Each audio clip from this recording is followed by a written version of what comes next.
Yo, refresh me. What's up? Man, this whole time I thought you was rolling a blunt, man. You cleaning a gun, son? I'm putting a new trigger in. Man, what kind of is this, dog? Oh, I okay. didn't realize it was on camera. That's my bad. Yeah, man. Come on, man.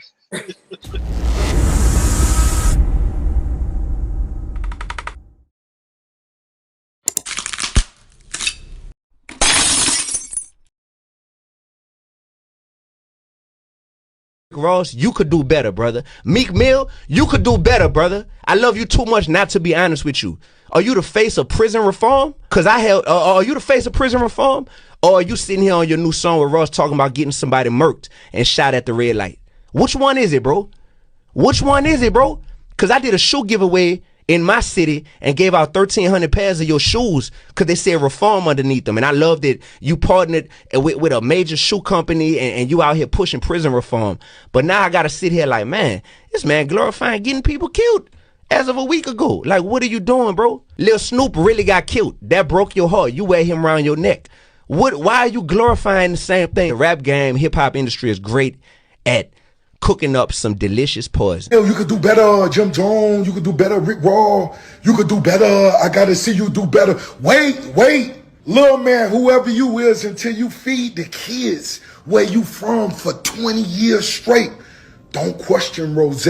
Wait, until you buy 10,000 bikes, 10,000 trikes. Give all the young girls who pregnant Pampers for Christmas for 20 years straight. Don't question boss. You heard me, little man? Get that basket off your head so you could think clear, little man. I'm gonna have to agree with he's a Christian rapper, right?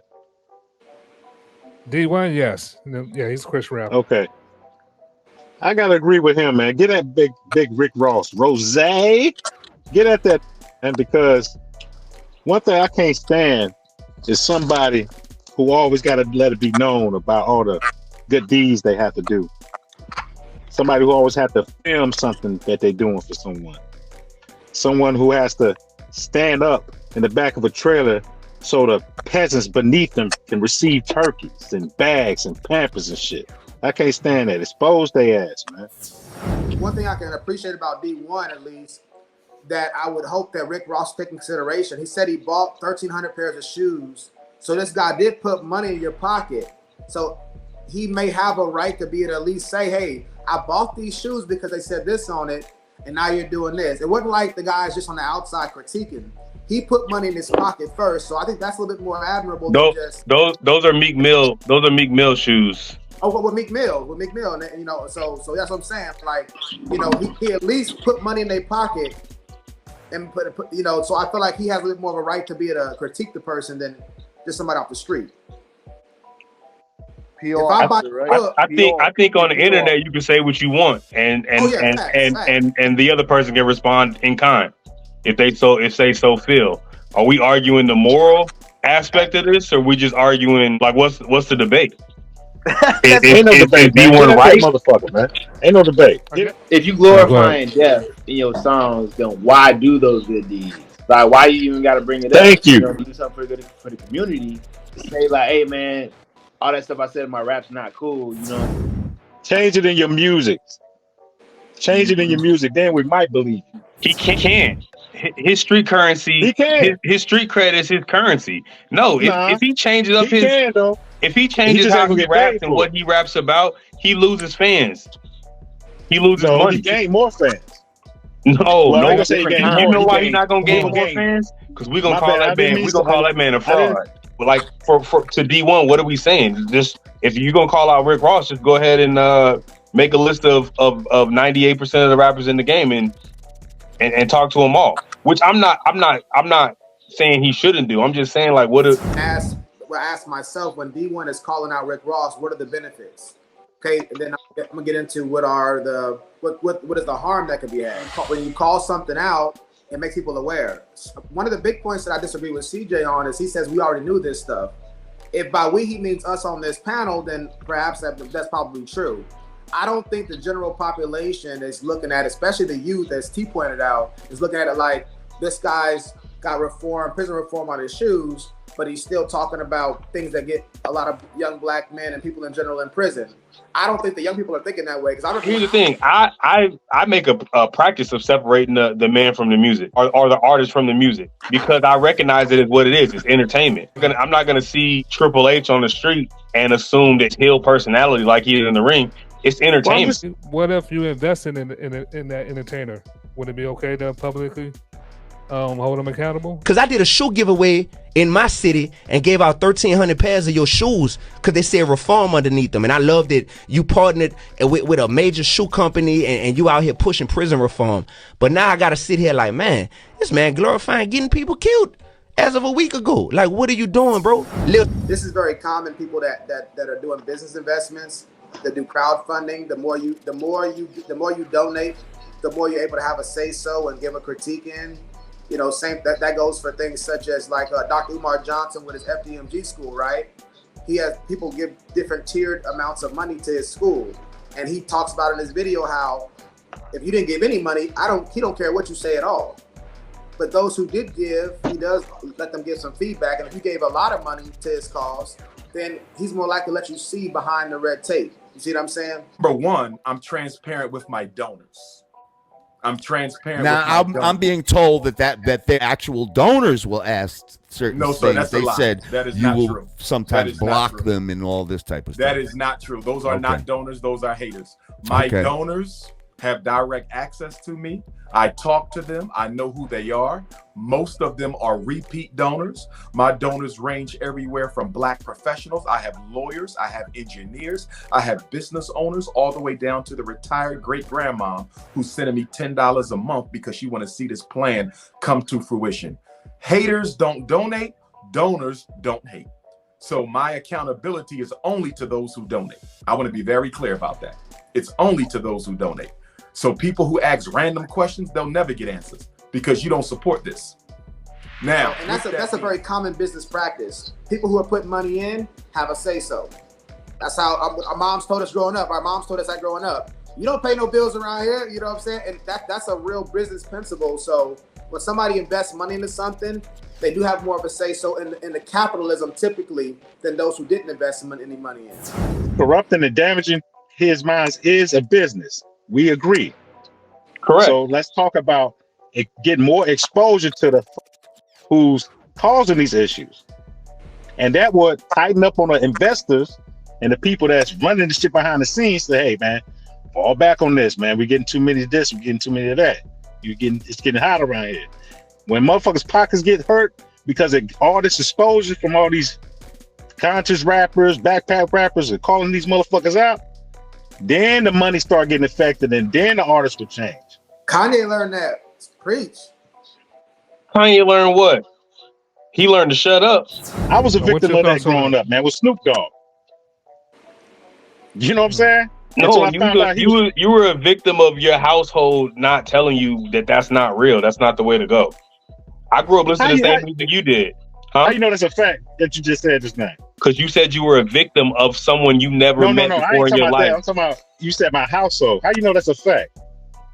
Well, essentially what you're saying, you were a victim. If you were a victim of the music, that means your household did not do a good enough job of disputing that. Like your home environment, wherever, like whatever your home environment was, there was a opposition to that musical energy that you were intaking as a child, as an impressionable child. If you were a victim, which you said you were, that means the opposition to that victimization didn't do a good enough job. Man, you mean to tell me you never been influenced by anything in your life? Yeah. So is it safe to say your household couldn't protect you from the influences outside the household? Of the things I was influenced by, yeah, it is. All right, I was just making that clear. That's how it works. The concept applies across the board. I also wouldn't use the word victimization. I wasn't a victim.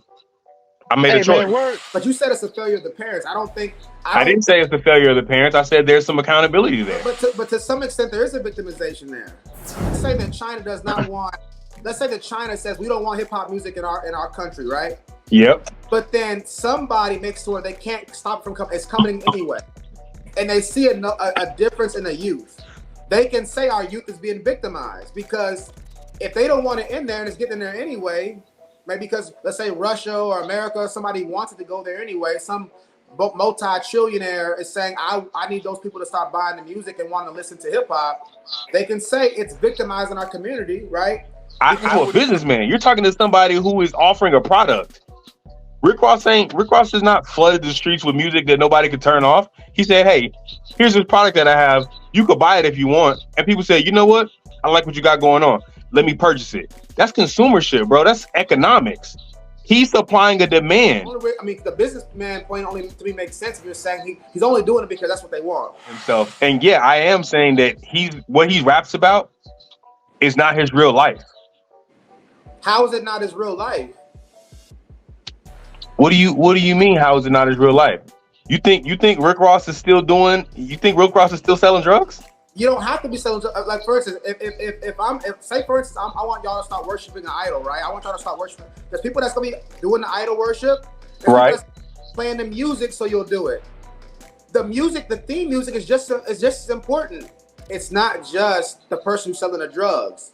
The theme music for the drugs is probably more important than the actual pushing of the drugs.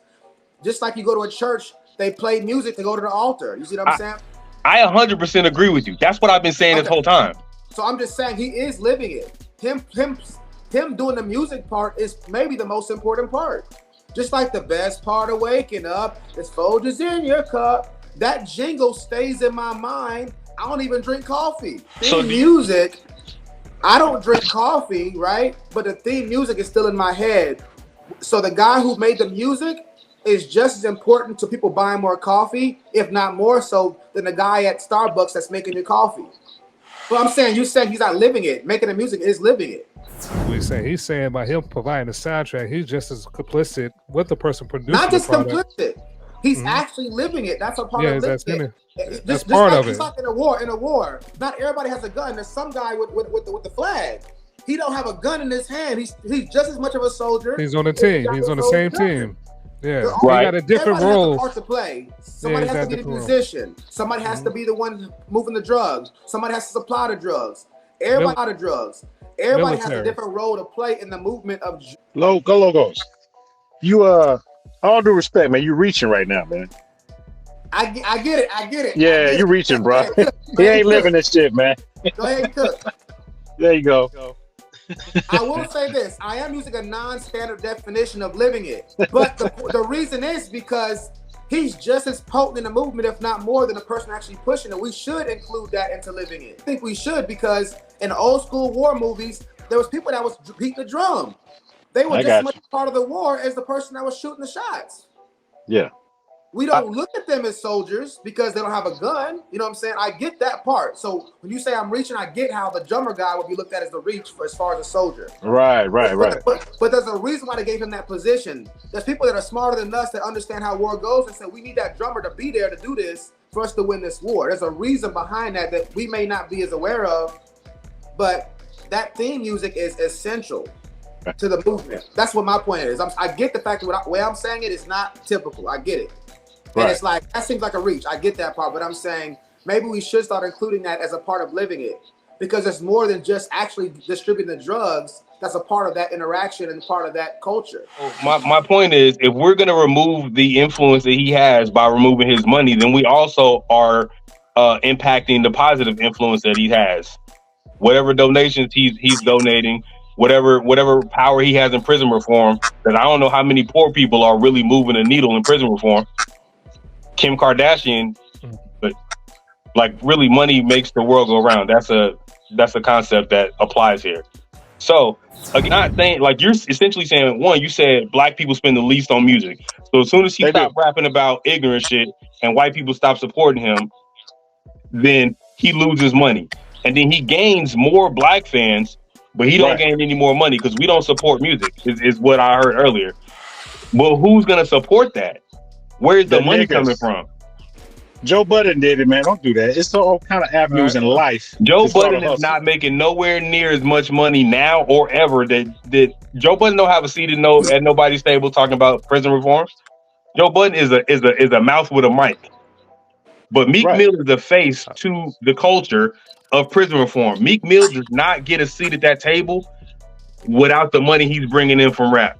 So basically what you're All right, saying, go bro, ahead. is these kids' minds are collateral damage for the end game. I got you. So Right, is it safe to say more minds are being damaged than being helped? So did we adequately cover D1's point to Rick Ross and Rick Ross' point back to D1? I don't even feel like we really covered that a whole lot. We've been on this topic for 20, 30 minutes. I don't even know if we really addressed the video.